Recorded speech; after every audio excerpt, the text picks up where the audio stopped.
Hello everybody, welcome back to a brand new episode of Mega Projects. This one is all about the Lockheed F-117 Nighthawk. You might not have heard of this plane, but you definitely know what it looks like. It looks insanely cool. Largely, I decided to make this video because it looks so insanely cool, but you know, the story behind it's pretty great as well, so let's jump in.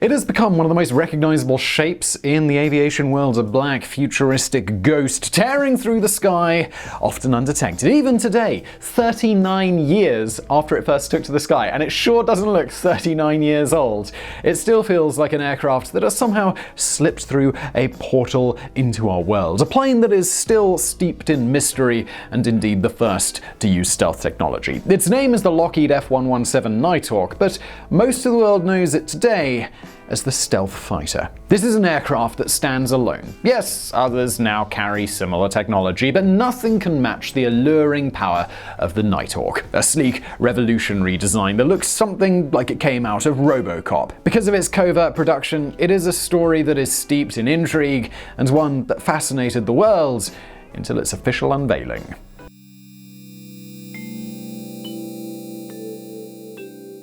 This may be one of the most extraordinary aircraft that the United States has ever produced, but the story of the Nighthawk actually begins with a Soviet mathematician by the name of Pyotr Ufimtsev. His groundbreaking paper, released in 1964, Method of Edge Waves in the Physical Theory of Diffraction, would change the way we think about aircraft design. He showed that an aircraft's radar return did not depend simply on its size, as had been previously thought, but rather on its edge configuration. He found that even large aircraft could significantly lower their radar visibility by altering their structure. However, the paper, which was submitted to the Moscow Institute for Radio Engineering, went no further than the theoretical stage. Ufimtsev was completely right, but such changes in the 1960s would have seriously affected an aircraft's aerodynamic ability. I mean, who cares if your plane can't be seen by radar if it can't fly? Ufimtsev's paper was just a bit ahead of its time. But it didn't have to wait long. In the early 1970s, Lockheed analyst Dennis Overholzer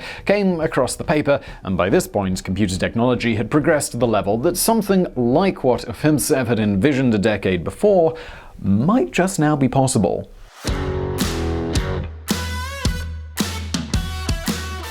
One of the most enticing aspects of the Nighthawk was the mystery that it emerged from. A black project is a secretive military or defense project, typically unacknowledged by the US government. The development of the Nighthawk fell into this category, one of the blackest of black projects. Even inside the walls of the Pentagon, few people knew about its production. Development of the plane began in 1975 using a model aircraft that was referred to as the Hopeless Diamond, taken from the Hope Diamonds, one of the world's most expensive jewels. In 1976, the Defense Advanced Research Projects Agency, DARPA, issued Lockheed Skunk Works a contract to construct two subscale working models. Lockheed Skunk Works in Burbank, California, an official pseudonym for Lockheed Martin's Advanced Development Programs, ADP, has been responsible for a dazzling array of aircraft over the years, many of which we've already featured here on Mega Projects, including the U-2, the Lockheed SR-71 Blackbird, Lockheed Martin F-22 Raptor, the Lockheed Martin F-35 Lightning II, and of course, today's plane, the Lockheed F-117 Nighthawk. It's doubtful there is a better aviation development department anywhere on the planet.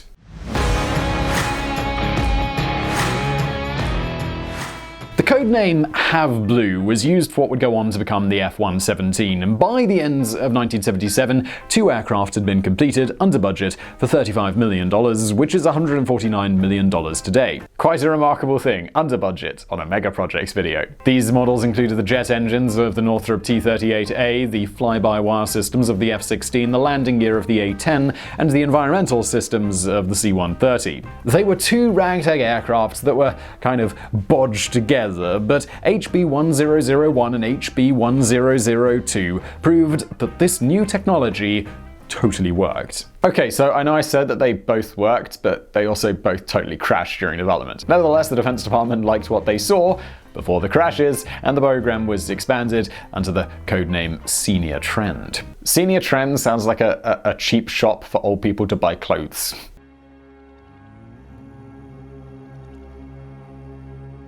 At Skunkworks, a computer program named Echo was used to design an aircraft with flat panels called facets. These were then arranged in such a way as to scatter over 99% of a radar signal energy. It came to be known as painting the aircraft. The first F-117 that we would recognize today was flown at Area 51 on the 18th of June 1981 and was developed and trialed over the coming years. Rumors in the media began to circulate about a mysterious stealth fighter known as the F-19. Completely inaccurate models were created and paraded on television. Even computer games got in on the act. The public was hooked, but they totally didn't know what they were hooked on. In July 1986, an F-117 crashed in the Sequoia National Park, killing the pilot and starting a forest fire.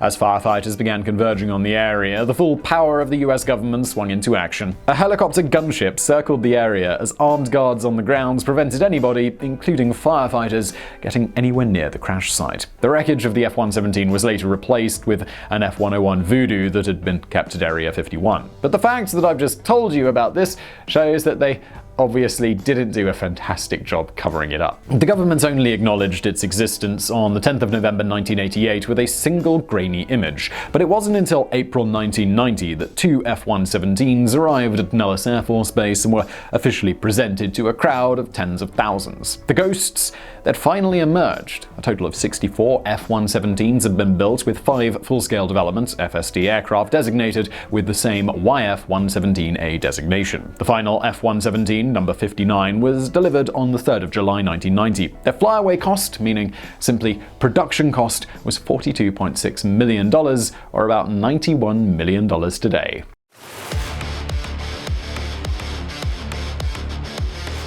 Let's begin with what the F-117 is not. Many wrongly assume that the stealth fighters are completely invisible to radar, which is totally wrong. Their design dramatically reduces their chances of detection, but invisible, definitely not, as we'll get into in just a bit. They are also not great to fly and have even been given the very descriptive nickname the Wobblin' Goblin, though pilots have said this is perhaps a touch on the unfair side. They can only carry 2 bombs, and they're not particularly fast compared to other aircraft, and they'd also be fairly hopeless against a top-grade aircraft in a dogfight. To be honest, they are experts at covert operations at night, and that's about it. But enough of what they're not. Let's get into what they definitely are. The F-117 has a radar cross-section of about 0.001 square meters and wings with a high sweep angle of 50 degrees, meaning the wings are at a much tighter angle than almost any other aircraft, which deflects incoming radar waves to the sides. The aircraft was painted using radar-absorbing iron ball paint and was magnetically charged to reduce radar returns. The exhaust ports on the F-117 were also narrowed considerably compared to other aircraft into tight slits, which minimized detection by infrared systems. It comes with 2 non-afterburning General Electric F-404 turbofan engines, each with a thrust of 10,600 pound-force, giving it a maximum speed of 684 miles per hour. As a comparison, the F-22, which replaced it for many of its combat roles, has a top speed of 1,500 miles per hour, with each of its engines giving out 26,000 pound-force of thrust. Essentially, it is twice as fast, and its engines have over twice the thrust. The plane measures 25 meters in length and has a wingspan of 13.2 meters. Its range is 1,720 kilometers, but it can be refueled in mid-air, and this brings us on to a nice fact, and that's that shortly after the Gulf War, pilots flew non-stop with refueling from Holloman in New Mexico to Kuwait, taking roughly 18.5 hours. To this day, this remains a record for a single-seat fighter. One particularly intriguing aspect of the F-117 is that it essentially is automated. It has sophisticated navigation and attack systems integrated into a digital avionics suite. Before a mission, data is uploaded to an automated planning system which can control every aspect of the flight, including weapons release, though from what we gather, pilots typically disengage this system shortly before attack and take control. This automation is done because, as I said a little earlier, this is not the easiest plane to fly. Its design means that slight flight alterations are constantly needed to keep it in the air. Aerodynamically, it's a bit of a bucking bronco. Asking a pilot to do this on a long flight would be pretty preposterous, so, well, a computer was the alternative. They don't get tired.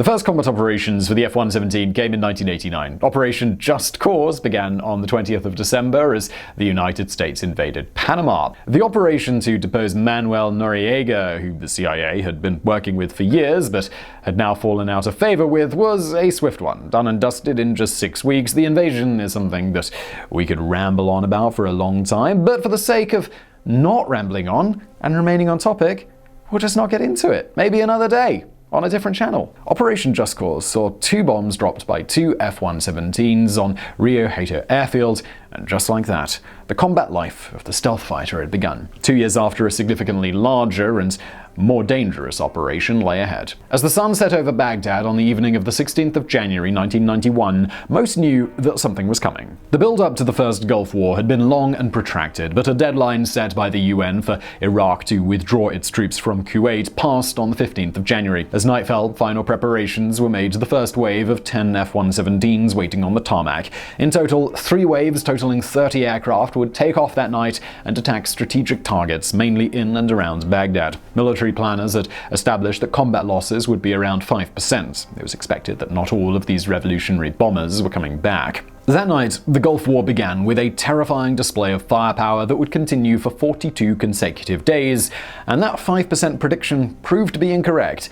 Every single one of the F-117s made it back safely. Throughout the war, the F-117s completed 1,300 missions over 6,905 flight hours, and they were even used as propaganda as they were pictured on leaflets dropped by coalition forces urging Iraqi citizens to escape now and save yourselves. Things went a little quiet for the F-117s after the Gulf War, but in 1999 they entered the fray once again. The Kosovo War began in February 1998 with fighting between the forces of the Federal Republic of Yugoslavia and the Kosovo Albanian rebel group, the Kosovo Liberation Army, KLA. The causes and reasons are truly complex here, and we're not going to dive in. This is a channel about mega projects, not the history of every war ever, but it was principally over the sovereign rights of Kosovo and its people. With the war dragging painfully on with no end in sight, NATO intervened and bombing raids across Yugoslavia took place between the 24th of March and the 10th of June 1999. On the 27th of March, one F-117 taking part in the operation never returned after it was shot down by the Yugoslavian army. The F-117 was picked up by radar at a distance of 13 kilometers and an altitude of 8 kilometers.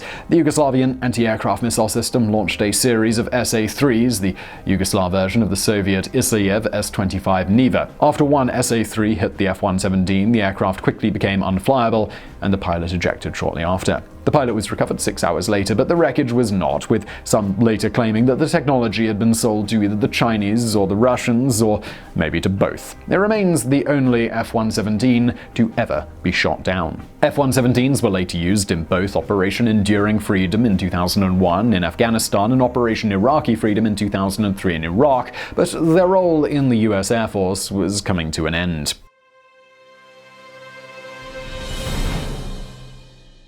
The fleets of F-117s were initially slated for retirement in 2011, but that was brought forward to 2008. The ferocious F-22 Raptor was now on the scene and began taking on much of the responsibility that the F-117s had. Bringing the retirement date forward meant freeing up an additional $1.07 billion to buy more F-22s, while the imminent arrival of the F-35 Lightning meant that stealth fighters were about to be pushed even further from combat operations. Between the 13th of March 2007 and the 22nd of April 2008, the fleet of F-117s were retired in 7 waves, except for 4 which were kept in operation to be used for test flights. While a few of the aircraft found their way into museums, the majority were mothballed to be kept combat ready. A National Defense Authorization Act in 2017 stated that 4 F-117s each year would be scrapped, a process known as demilitarizing an aircraft. But, well, this isn't quite the end of our story.